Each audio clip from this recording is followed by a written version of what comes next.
My name is Roderick Flores. I'm a senior IT project manager at Daimler Trucks North America. Been there about 11 years now, and super excited about the direction the company's going and how innovative we're becoming. My job as a project manager is to basically clear roadblocks for people. My style is much more oriented towards just problem solving. There are project managers that handle money. There's some that handle schedules. There's some that handle scope. There's some that handle risk. In my particular team, I have to handle it all. Well, Daimler's the largest vehicle manufacturer in the world, the Daimler Group. And a lot of people don't know, but Daimler is basically the parent company of Mercedes-Benz. Project management is critical to my daily work. We have to always keep in mind, kind of that traditional triangle of scope, time, and cost, So you can't lose sight of the overall goal of what you're trying to achieve. Of course, in the project management methodology, there's other things to consider, but that's the golden triangle that you have to get in there.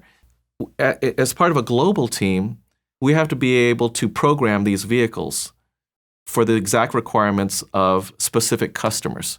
We don't just build 1 million vehicles and wait for somebody to buy them.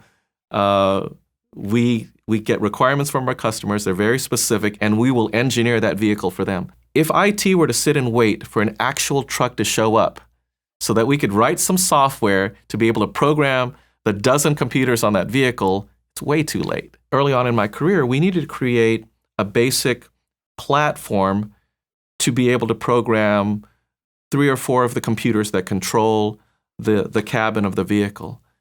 So we needed some kind of basically electrical truck in a box, is what we actually ended up calling it. And it was a box filled with wires and computer parts. And we needed to have that go to our colleagues in India because they were doing a lot of coding. We needed to send that same thing to our colleagues in Detroit in the powertrain. We needed to send that box to our colleagues in Stuttgart. We needed to send that same thing to our colleagues in the Carolinas and here in Portland. So it was a balancing act of all these different people, because if you didn't have this common platform to test the same piece of software, then you get to finger pointing. Oh, that's designed wrong, so they'll point at engineering, or they'll go, no, that's the software.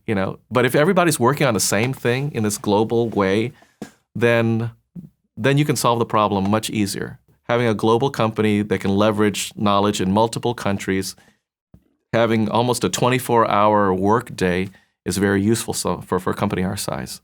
A job description for my position, the first thing that comes to mind for me is to be flexible.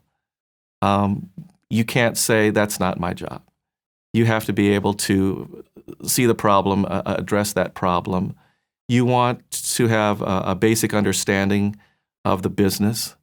You can't be siloed anymore to just say, oh, I only do this. Looking to keep things fresh and new and looking to be innovative is also important in this job description. So the things I'm kind of describing are almost not very technical things. They have to do with collaboration and working with people and attitude. I think I would hire that person first. I would hire that personality first. And then whatever they learned in school is a bonus. And of course, we'll teach them specifically how we would like things done. I think it's really, really important that whoever follows up after me and after us, we look at succession planning. We look at who we're going to hire next. And the folks that will succeed are really the ones that understand kind of this global perspective